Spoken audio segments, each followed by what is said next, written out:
As a child, my next guest wanted to be a vet, but that was only because of her puppy fat, and look what she turned into. Britt Ekland.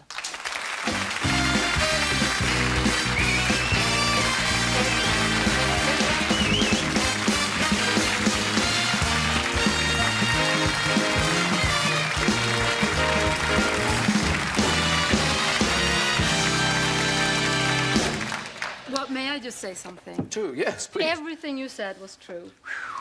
I knew she was behind there all the time.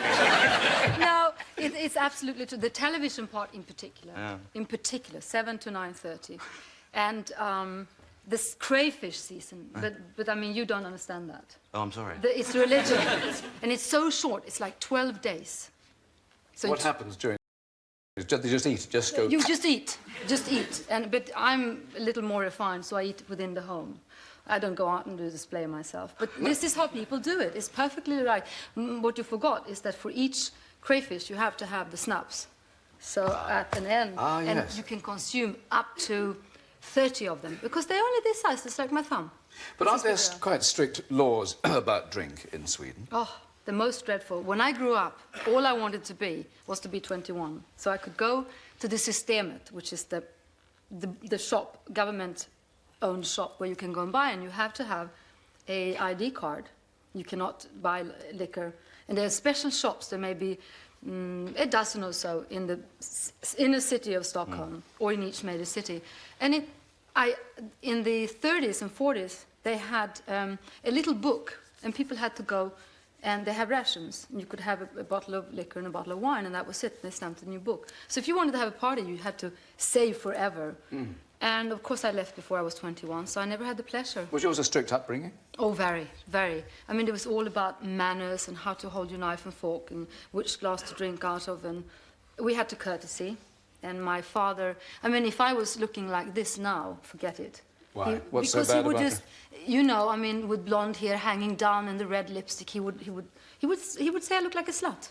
He would just make me go and wipe it all off. A slut? A slut. Yeah. Is that the Swedish word for slut? Slampa.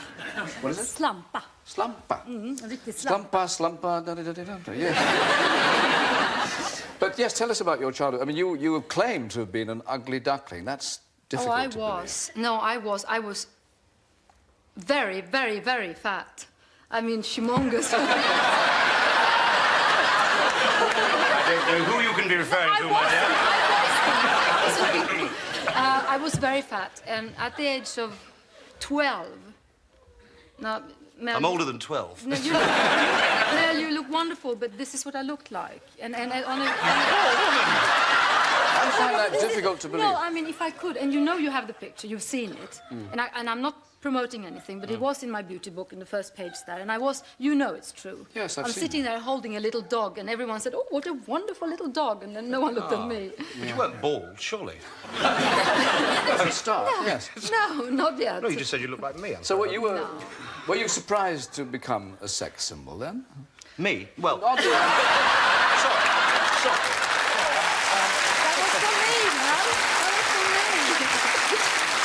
I must get my squint fixed, understand? I tell you, at the time, when you're very young, you're so ambitious and you think, oh, I want to be a good actress, you know, I don't want to be sexy. But anyway, I mean, there was nothing there, really, and still isn't. So, I mean, I was very surprised, yes. I've accepted it.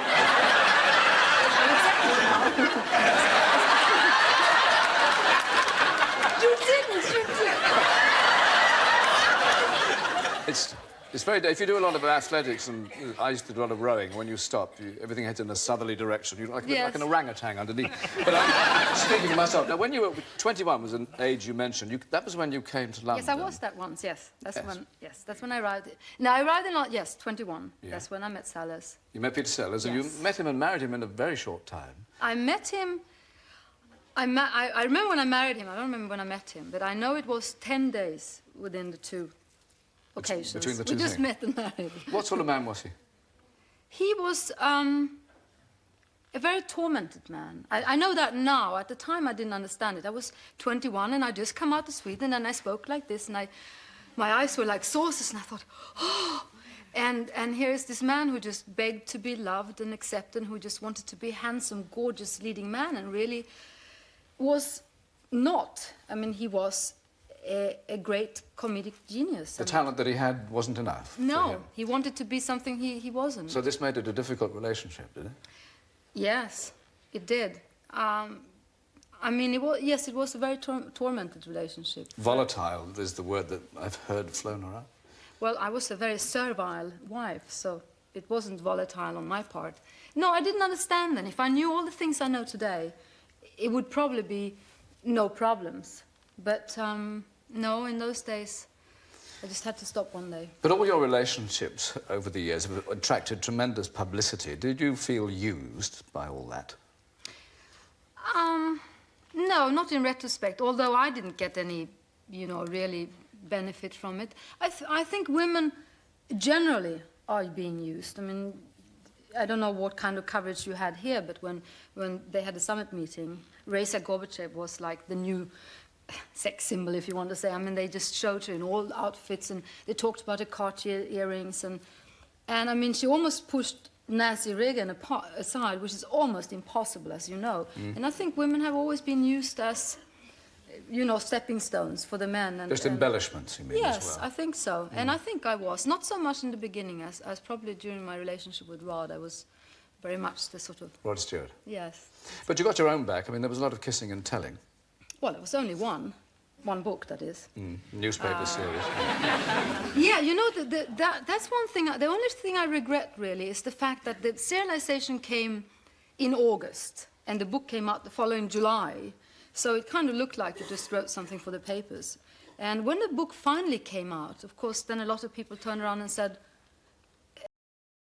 you know, you were right all the time, because I did tell the truth, and that's really all I did. So you don't regret any of that? No, I don't believe in regrets. I feel regrets make people look like, ooh, you know, it drags you down and makes you look ugly and horrible. Do you believe in kissing and telling, Mel? Well, in fact, I am compiling my book now, Michael. Well, I say book, it's more of a pamphlet. But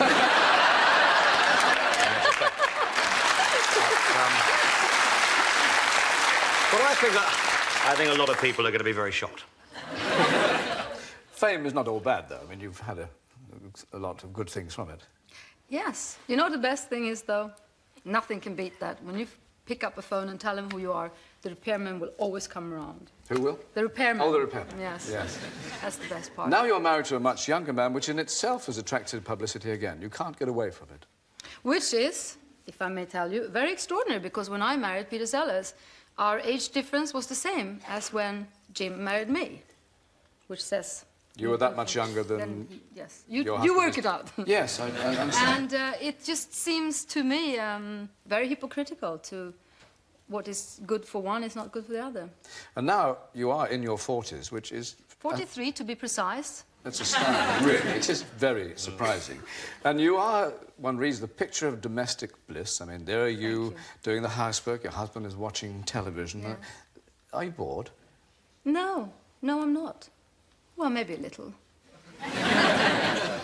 No, I never had it, you see. I married very young, I worked all my life, I had children in between.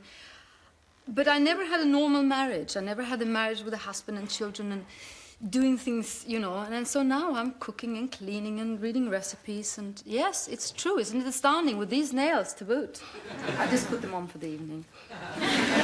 Well, if you would like to do a little hoovering around the set, I'd be most grateful, because I have to thank you both just for the moment. And Britt Ekland, many thanks to you indeed. We'll be back after the break.